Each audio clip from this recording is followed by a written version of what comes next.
So we finally have the letter that Attorney General Barr sent to members of Congress describing what the Mueller report's findings were. And so this is going to be broken up into two parts. Basically, one is, was there collusion by Trump or anyone in his campaign with Russians or conspiring to steal the election or anything? And was there obstruction of justice? So just to give the Cliff Notes ending first, it determined, Mueller's report, according to Barr, determined that there was no evidence of any crime, of any conspiring with Russian agents whatsoever by Trump or anyone connected to his campaign to influence the 2016 election. In other words, the story that we were told for 3 years that Trump and people connected to Trump stole the election with Russians and they colluded with them and they conspired from them was a lie. There was no evidence for it. Over 3 years of investigations, including almost 2 years of this special counsel investigation with all of their resources, and they were not able to find any evidence of that whatsoever. The entire investigation was a witch hunt from the get-go, and there was never any proof whatsoever of colluding with Russia. All the media that breathlessly discussed this for the past 3 years were full of it. They were reporting innuendo. They were promising people in Trump's team would be let out in handcuffs. They were promised that Trump's team was corrupt, that they're agents of Russia. We had people like former CIA head Brennan saying this. Democratic politicians like Schiff, Nadler, Swalwell were saying this. They were all wrong. All of them. The second thing is the question of obstruction of justice. Barr says that Mueller neither exonerated nor convicted Trump of committing crimes of obstruction of justice. But Barr, and in conjunction with Rosenstein, who's the Assistant Attorney General, determined that the evidence that was provided to them via the Mueller report did not warrant charging any sort of crime for Trump for obstruction of justice. So, in other words, even in that count, there's no crime that's been charged. It's over. The Russia narrative was a lie from the get-go, in my opinion. It was something that was used as a witch hunt to go after Trump. I've given tons of videos of why that's the case. The Democrats told us the Mueller report will be Trump's final nail in the coffin. People will be let out in handcuffs for both obstruction and for the original charge of conspiring with Russians to steal the election. After all of this, years of investigation, none of it came up. So let's get to actually reading the letter so you can see for yourself exactly what it says. This is from A.G. Barr. Dear Chairman Graham, Nadler, Ranking Members Feinstein, Ranking Member Collins, as a supplement to the notification provided Friday, March 22nd, 2019, I'm writing today to advise you of the principal conclusion reached in Special Counsel Mueller's and to inform you about the status of my initial review of the report as prepared. The Special Counsel's report. On Friday, the Special Counsel submitted to me a confidential report explaining the prosecution or declination decisions he has reached as required by 28 CFR. This report is entitled, Report on Investigation into Russia Interference in the 2016 Presidential Election. Although my review is ongoing, I believe it's in the public interest to describe the report and to summarize the principal conclusions reached by the Special Counsel and the results of his investigation. The result explains that Special Counsel and his staff thoroughly investigated the allegations that members of the presidential campaign of Donald J. Trump and others associated with it conspired with Russian government in its efforts to interfere in the 2016 U.S. presidential election, or sought to obstruct the related federal investigations. In the report, the Special Counsel noted that, in completing his investigation, he employed 19 lawyers who were asserted by a team of approximately 40 FBI agents, intelligence analysts, forensic accountants, and other professional staff. The Special Counsel issued more than 2,800 subpoenas, executed nearly 500 search warrants, obtained more than 230 orders for communication records, issued almost 50 orders authorizing use of pen registers, made 13 requests to foreign governments for evidence, and interviewed approximately 500 witnesses. So, what's all that saying? They spent a lot of time and money looking into this. And keep in mind, when it talks about all the people that were on his team, almost all of them were people that didn't like Trump or formerly had worked for Hillary Clinton associates as lawyers and things like that. So in other words, what this is saying is tons of money, tons of effort, years of effort. They've gone through tons of 500 witnesses, tons of documents, did everything they could, leaving basically no stone unturned, had near limitless resources looking into this. And what conclusions did they reach? Well, I already told you what the conclusions were. The entire idea of Trump-Russia collusion or conspiring was a joke from the get-go. Now, moving on. The Special Counsel obtained a number of indictments and convictions of individuals and entities in connection with his investigation, all of which have been publicly disclosed. During the course of his investigation, the Special Counsel also referred several matters to other offices for further action. The report does not recommend any further indictments, nor did the Special Counsel obtain any sealed indictments that have yet to be made public. Below, I summarize the principal conclusions set out in the Special Counsel's report. And what this is talking about, there were indictments. The Russian trolls got indicted. People got indicted, Russians that were supposedly hacking. And then you had people like Flynn, Mueller, Mueller, or Flynn, Cohen, Manafort, all that were charged with process crimes like lying to the FBI, or charged with financial crimes or other crimes that had nothing to do with the idea of Russia collusion that was originally being investigated. So the story that we were originally told about Trump-Russia collusion, people connected to Trump being Russian spies and stuff, none of it true. Carter Page, the dossier, all of that dossier that we were told was true that talked about people associated with Cohen meeting in Prague to steal the election, Carter Page being a Russian FBI agent, it was all a lie. That was all garbage. That didn't stop the FBI from using that lie, which, by the way, was paid for by Hillary Clinton allies, to investigate and spy on people connected to Trump. All garbage. We continue. Russian interference in the 2016 presidential election. Special counsel's report is divided into two parts. The first part describes the results of the special counsel investigation into Russian interference in the 2016 presidential election. The report outlines the Russian effort to influence the election and documents crimes committed by the persons associated with the Russian government in connection with those efforts. The report further explains that with the primary consideration for the special counsel investigation was whether any Americans, including individuals associated with the Trump campaign, joined the Russian conspiracies to influence the election, which would have been a federal crime. The special counsel's investigation did not find that the Trump campaign or anyone associated with it conspired or coordinated with Russia in its effort to influence the 2016 U.S. presidential election.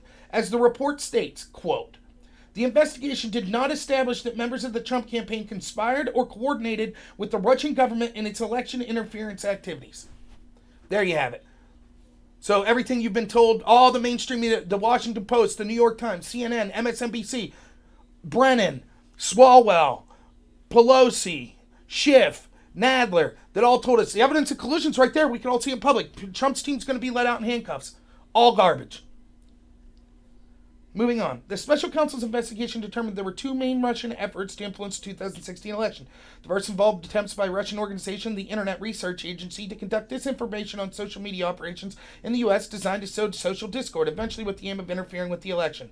As noted above, the special counsel did not find any U.S. person or Trump campaign official or associate conspired or knowingly coordinated with the IRA in its efforts, although the special counsel brought criminal charges against Russian nationals and entities in connection with these activities. Yeah, they arrested some Russian trolls. Keep in mind, by the way, we now know that Democratic operatives admitted to mimicking exactly what these Russian trolls did in the Alabama special election, yet none of them have been charged. So I'll be interested to see if we end up filing charges against them for similar behaviors. But no Americans were charged in that effort, no one connected to Trump. The second element involved in the Russian government's effort to conduct computer hacking operations designed to gather and disseminate information to influence the election. Special counsel found that Russian government actors successfully hacked into computers and obtained emails from persons affiliated with the Clinton campaign and the Democratic Party organizations, and publicly disseminated those materials through intermediaries, including WikiLeaks. Based on these activities, the special counsel brought criminal charges against a number of Russian military officers for conspiring to hack into computers in the United States for purpose of influencing the election. But as noted above, the special counsel did not find that the Trump campaign or anyone associated with it conspired or coordinated with the Russian government in these efforts, despite multiple offers from Russia-affiliated individuals to assist the Trump campaign. Again, there you have it. Now moving on to question 2 of obstruction of justice. The report's second part addresses a number of actions by the president, most of which have been subject to public reporting, that the special counsel investigated as potentially raising obstruction of justice concerns. After making a, quote, thorough factual investigation into these matters, the special counsel considered whether to evaluate the conduct under department standards governing prosecution and declination decisions, but ultimately determined not to make a traditional prosecutorial judgment. Special counsel therefore did not draw a conclusion, one way or other, as to whether the examined conduct constituted obstruction. Instead, for each of the relevant actions investigated, the report sets out evidence on both sides of the question and leaves the unresolved what the special counsel views as difficult issues of the law and facts concerning whether the president's actions and intent could be viewed as obstruction. Special counsel states that, quote, while this report does not conclude the president committed a crime, it doesn't exonerate him. This will be where all the focus is when they want the report made public. Basically, people are still going to say, there was obstruction, Mueller couldn't exonerate him. But the first question you have to ask is, what's the purpose of Trump obstructing if he was right that it was a witch hunt from the get-go, that he did nothing wrong, nor did anyone connected to his campaign involving colluding with Russians in the 2016 election? Why is he obstructing an investigation into something he did nothing wrong on? So that's the fundamental issue. The second issue is we're going to be able to look at all these situations they're talking about for things like firing James Comey, which Rosenstein recommended the firing of Comey, other decisions like that have all been public that supposedly constituted obstruction of justice. that it's all within the president's purview to be able to do, which we could have that discussion later. But that's where all the focus will be. It won't. The media needs to hold on to this narrative. They completely lied to you. They bought into this Obama administration, Hillary team, and their allies in the intel community that were spreading this lie about Trump-Russia collusion and using it to spy on the Trump campaign and investigate for all sorts of other matters unrelated to the 2016 election because they have to bring Trump down by any means necessary. Well, because the media and all these politicians have been involved in that narrative, they're not going to want to focus on the fact, oh, geez, that was all a lie. We're sorry. We lied to you for 3 years. You think Rachel Maddow's going to do a show having a mea culpa about how she's been lying and she fell for this ruse? Of course not. They're going to say, oh, no, maybe Mueller didn't see everything. Other people, the Southern District of New York and Schiff in the House Intelligence Committee, they'll find the real proof of collusion. It's still there. Meanwhile, obstruction of justice, it must have happened. Let's see what Barr says further about the obstruction charges. The special counsel's decision to describe the facts of his obstruction investigation without reaching any legal conclusions leaves it to the Attorney General to determine whether the conduct described in the report constitutes a crime. Over the course of the investigation, the special counsel's office engaged in discussions with certain department officials regarding many legal and factual matters at issue in the special counsel's obstruction investigation. After reviewing the special counsel's final report in these issues, consulting with department officials, including the Office of Legal Counsel, and applying the principles of federal prosecution that guide our charging decisions, Deputy Attorney General Rod Rosenstein and I have concluded that the president committed an obstruction.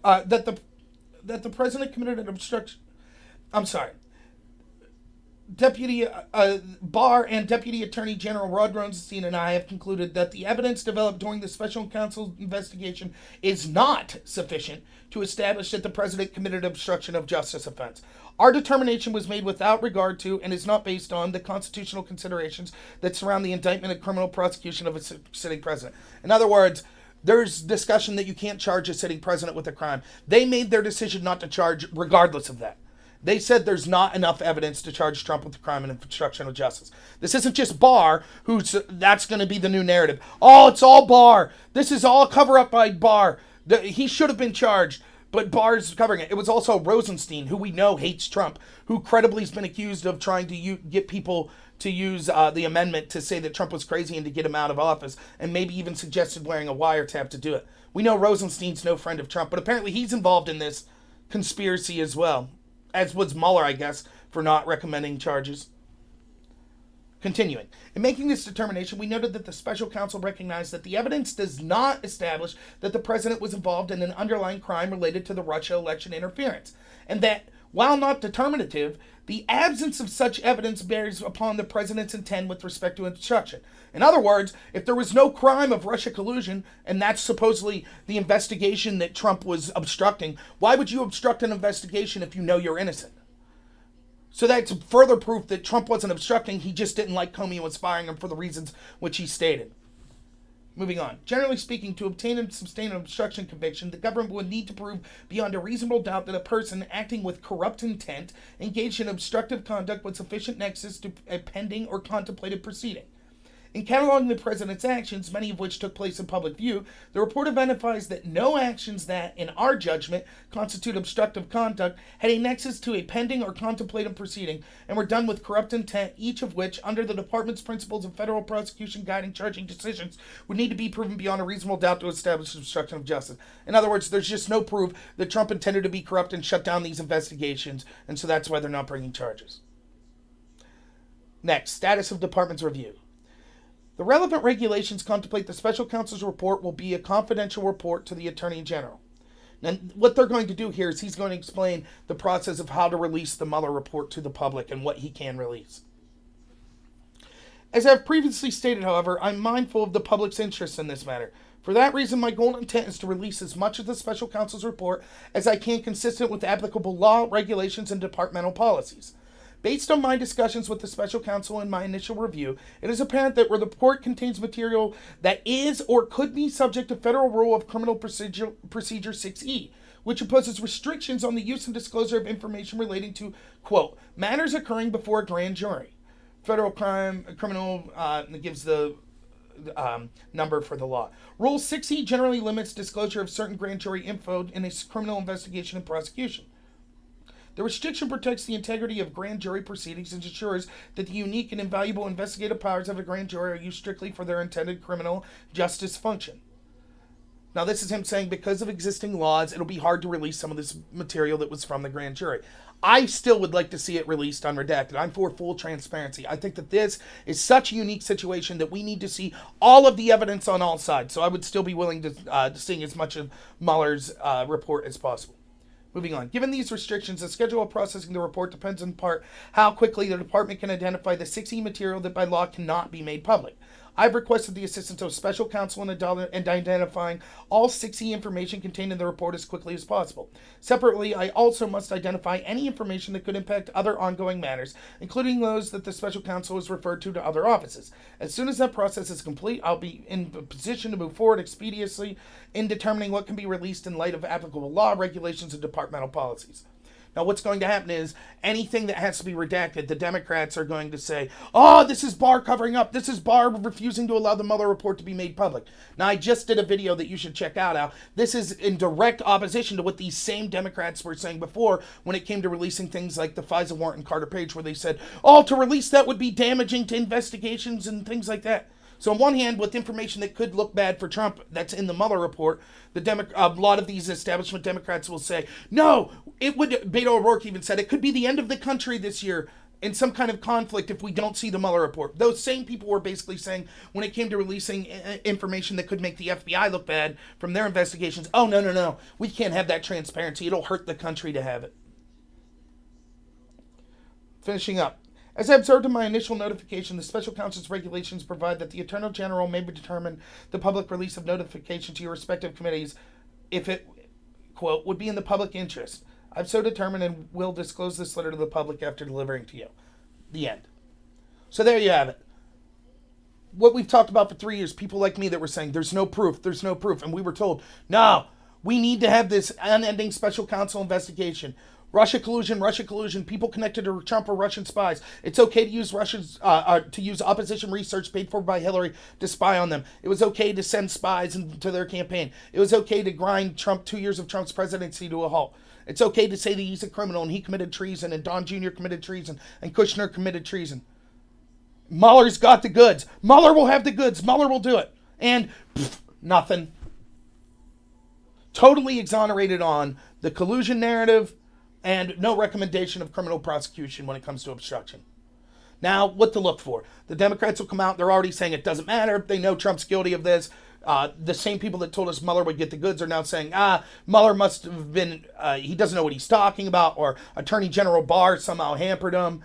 And now, trust us, it's the other investigations. We need to subpoena 81 more people. The Southern District of New York, they're going to get to the bottom of collusion. Isn't it funny how prophetic me and others looked that said this entire collusion narrative was a joke? There was never proof of it from the get-go. It was all used as a witch hunt to go after Trump. It was all about Hillary losing the election. It was all about the establishment. And like Chuck Schumer told us, Trump dared to criticize the intel agency and they'd find 6 ways from Sunday of getting back at him. We knew all of that. I knew it all from the get-go. That seemed to be evidence. But still, it was okay, let's see what Mueller gets. Let's see what he has. I still think Mueller was corrupt in doing things like wiping the iPhones that he gave Strzok and Page. I still think it was corrupt to have people on his team that were almost all predominantly in favor of Hillary Clinton, including some of which had worked as lawyers for people connected to Hillary. I think there was all kinds of shadiness that went on with that. But even still, with someone who was so ginned up to go after Trump, who had every incentive to find any crime of any possible collusion or anything, was not able to find any. It is time to investigate the people that started this ridiculous witch hunt. That's Obama's administration, the FBI officials under them, people like Comey, Clapper, Brennan, McCabe, Sally Yates, Loretta Lynch. We need to have an investigation of all of it. This is unbelievably corrupt. Now, I still want to see the Mueller, everything from Mueller released. I would like to see that as well. I think my suggestion, as I said in the previous video, is Trump should do his best to release as much of that as possible and saying, oh, by the way, I agree with people like Beto O'Rourke and all these Democrats. And it's important for the public to see all this material. That's why I'll be releasing all of the material that the FBI also did in their investigation into Russia collusion. Now that the investigation and collusion's over, let's see it all. No more excuses. So if you like this video, please like and subscribe. Recommend me some other people, and I'll be putting some new material out shortly. So thanks a lot. All right, have a good one.